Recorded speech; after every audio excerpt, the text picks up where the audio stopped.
ari kufunga kuno kune mariro, kuri kufaya aiwa kuno kune mabiko, ari kudongorera, ari kufunga kuno kune mariro, kuri kufaya. Aibanda ikwita makomo ndipo paitogadzirisika nyaya dzangu, paive pamaidiona ndichitsanya ndipo pandaitovodza Mwari wangu kuti gore rino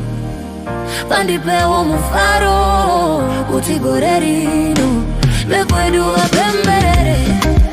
vari kudongorera vavengi vakufunga kune mariro,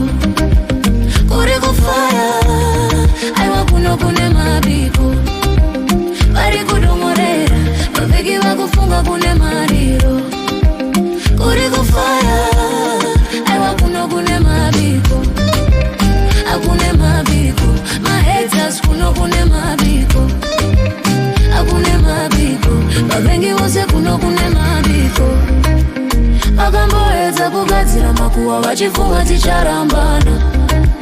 vakamboedza kugadzira fake news asi zvakashaya basa, vakamboedza kusimudza mhepo vachifunga tichamarana, asi Mwari vakawanza nyasha, zvinogunodza vekutochata, zviri kufaya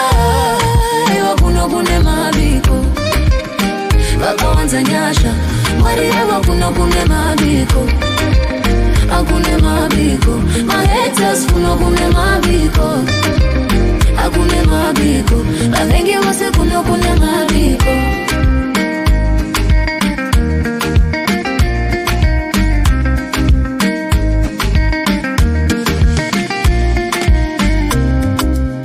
Muchafuta mapapu,